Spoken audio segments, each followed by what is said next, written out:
When I was about 13, my mom and dad invited our previous neighbors from the block we lived in until I was 5 years old because we moved somewhere else. Anyways, I'd been sent to bed but could still hear everyone talking about this and that until the woman neighbor said hello to my mom and said, "Do you remember when Diggsy used to complain that there was someone in his room? And I am Diggsy in this story." "Well, there's a family," she said, "that's just moved into the floor above who have a 3-year-old son. He's complaining of the exact same things Diggsy did." This creeped me out. I had no recollection of any of this. So the next day I asked my mum. Her first reaction was, "You don't remember?" Then she told me all about the weird stuff that used to happen. Footsteps up and down the hall, shit going missing and stuff. She said the final thing to happen was when she was listening to a record one day and it started to slow down, like someone was holding a finger gently on the platter till it finally came to a stop.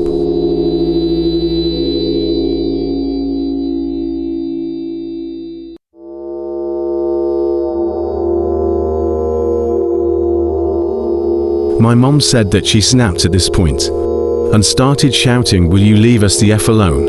As soon as she said this, the record went straight back to playing normally, and we never experienced anything again. I've never experienced anything like that since, and these days I'm quite skeptical of such stories, but I believe my mum. Strangest thing is how I found out about it. From someone else 10 years later experiencing something similar. Story 2.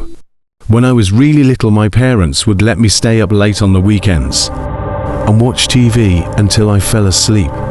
I really loved these times and I would stay up later than anybody else just because I could. Well, one night I was almost asleep on the couch when I heard a noise on our front porch. It was the sound of our old-fashioned porch swing moving back and forth.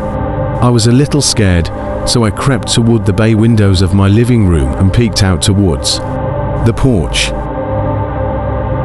Sitting on my front porch swing was an older woman, probably in her 50s, wearing nothing but a nightgown, covered in blood and holding a huge kitchen knife. I flipped out immediately and ran screaming into my parents' room, but was too terrified to form words. My parents saw that I was upset, but when I finally was able to tell them what I saw, my dad got really angry and told me that it was just a dream and to go back to bed. Refused and kept crying and screaming until he had had enough, and snatched my arm and dragged me towards the front door to prove that nothing was there. I kicked and screamed all the way trying to make him stop, but he kept pulling me. Finally we got to the door. He unlocked it, swung it open and said, "See, there's nothing there." To this day, I have never seen the look of fear and shock that was on his face when that woman turned and stared at both of us and slowly stood up with the knife. My dad slammed the door shut and got my mom to call the police, while he went and got his gun. He went back to the door with a 12 gauge and cracked the door enough to stick the barrel out. He asked her what she was doing, and she said somebody killed my husband, but it wasn't me. My dad told her that the police were coming, and she freaked out, grabbed the knife and walked away. The police found her 15 minutes later, trying to break into one of our neighbors' houses. They said that she charged at them, and they in self-defense fired their weapons, and the crazy lady passed away. What a nightmare to forget. I'm not sure how freaky it is, since it's not paranormal or anything, but when I was about 7 years old, I went on a walk with my babysitter. We were walking back a mile, also to my house on a fairly busy road, and about halfway there she says, "We should play Simon Says." At first we walk faster, then skip, and then jog lightly. Then she says, "Simon Says, run as fast as you can. Simon Says, turn here." I was slightly confused, but played along. As we turned down the driveway, I looked back and saw two guys chasing after us, one with a bat and the other with a knife.